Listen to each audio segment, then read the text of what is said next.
Now, the official Suncoast weather with ABC7 meteorologist John Scalzi. Current air temperature comes in at 88 degrees with a dew point of 72.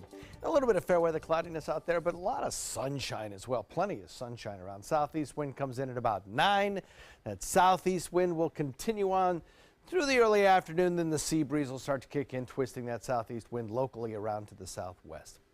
86 degrees in Wauchula, 88 in Arcadia, 87 in Myakka, 87 in Northport. Punta Gorda comes in at 88. In Bradenton, you've got 87, 87 in Parrish, 86 degrees Lakewood Ranch. Longboat's got 84, a little bit cooler there. That's nice, 87 degrees in Venice. And you folks in Inglewood have 85 degrees. We'll start to see that sea breeze kicking in, keeping the coastline a little bit cooler. It's still going to be warm. You're still looking at lower 90s in a lot of these areas, but at least it's not going to be the mid-90s, which I'm afraid you'll find in inland areas today. Nothing going on radar right now. Everything's very quiet, but we'll probably see a shower or two developing in inland areas a little bit later on. And I do mean later on, probably not mid-afternoon. Won't see any showers then. But like yesterday, the showers are going to start a little bit later in the day. Probably around 5, 6, 7 o'clock, we'll start to see a few of those showers build in inland areas and then work their way to the coast, ending at around 11 o'clock tonight. But the total amount of coverage is going to be less than it was yesterday. We'll be looking at only about a 10–20% coverage, and that's mostly in inland areas.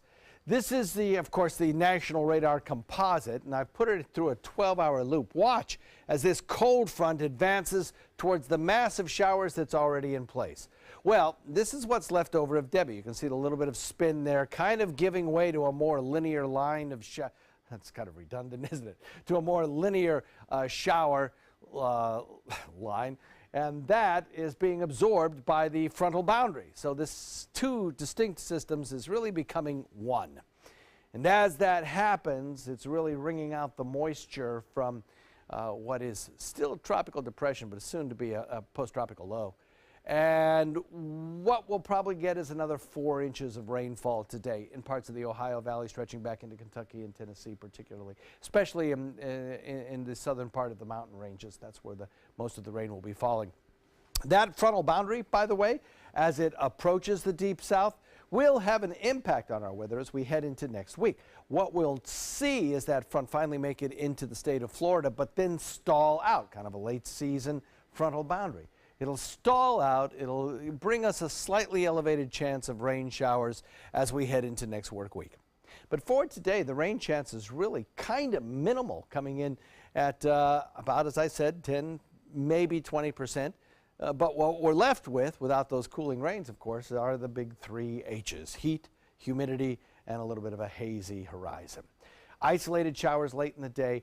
Better chances over the weekend, though. We'll return some of that upper level moisture that's lacking today, and we'll have a little bit better chance of rain showers Saturday and Sunday, but still only about a 30% chance or so. As we head into next week and that front stalls out over North Florida, our rain chances will elevate to about 50 to 60%, and that'll be for a good chunk, certainly, of the midweek period. Scott?